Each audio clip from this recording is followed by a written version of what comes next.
বন্ধুরা, করবিস কিচেন চ্যানেলে স্বাগত। যারা ভ্রমণ পিপাসী, খুব ঘুরতে ভালোবাসেন, ট্রেনে একদিন দুদিনের সফর করতে হয়, সেক্ষেত্রে এইরকম একটা রাইস ফ্রাই যদি করে নিয়ে যান, ভেজ বা ননভেজ, তাহলে কিন্তু বেশ দুদিন কিন্তু ট্রেনের মধ্যে থেকে যায়, এসি হোক বা নন এসি হোক।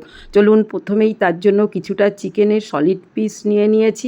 এগুলো একটু লেবু মাখিয়ে রেখে দেবো, তাহলে কিন্তু চিকেনের যে জল বা সেটা বেরিয়ে যাবে।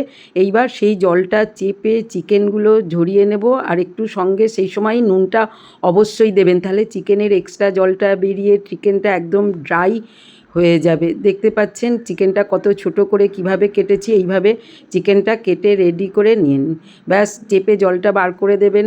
এইবার কড়ায় তেল দিয়ে প্রথমে চিকেনটা দিয়ে দিয়েছি। চিকেনটা প্রথমে একটুখানি হলুদ গুঁড়ো আর সামান্য একটুখানি এই সময় দেখুন লঙ্কা গুঁড়ো দিয়ে ভেজে নেব, আর সামান্য নুন দেবেন। আগে তো নুন দেওয়াই ছিল, দেখেছেন। নুনটা একটু মেপে ঝুঁকে দেখে দেবেন, তা নাহলে নুন বেশি হয়ে যায়। এইভাবে একটুখানি নাড়িয়ে চাড়িয়ে ভাজাটা করে তুলে নিন, আর একটু মরিচ অবশ্যই দেবেন, এতে চিকেনটা সহজে নষ্ট হবে না।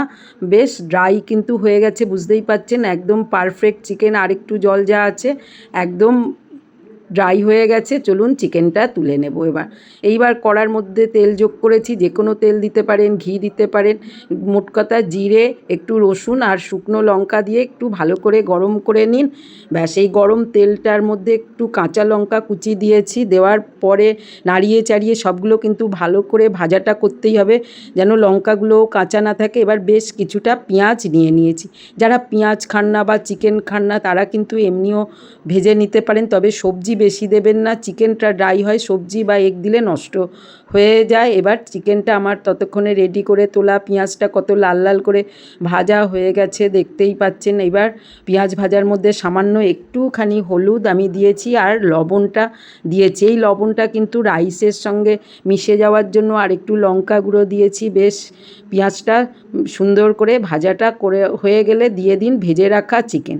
এইভাবে চিকেনটা দিয়ে পেঁয়াজের সঙ্গে আরেকটু নাড়িয়ে দিন, এক্ষেত্রে চিকেনটা বেশ আরও সুন্দর ভাজা হয়ে যাবে। এই সময় সামান্য একটু গরম মশলা দিন।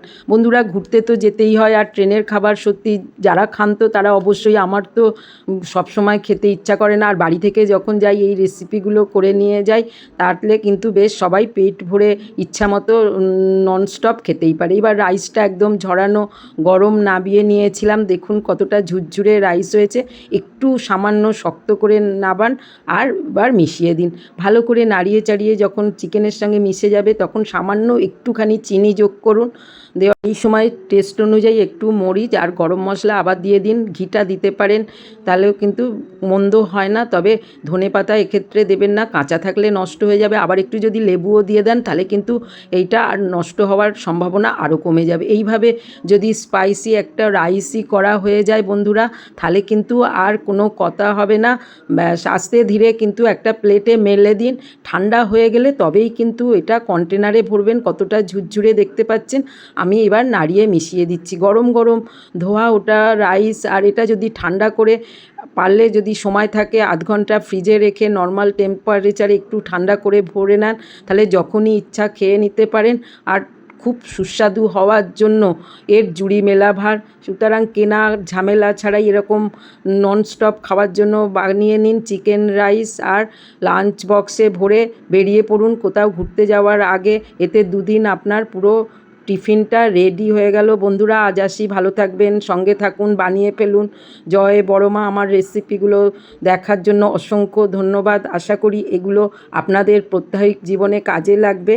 আর এবার ঠান্ডা ঠান্ডা করে নিয়ে আমি ঠিক বেরোবার আগে কন্টেনারের ঢাকনাটা দিয়ে দিলাম বন্ধুরা। তাহলে কেমন হয়েছে নিশ্চয়ই বুঝতে পারছেন। আজ আসি, বাই বাই।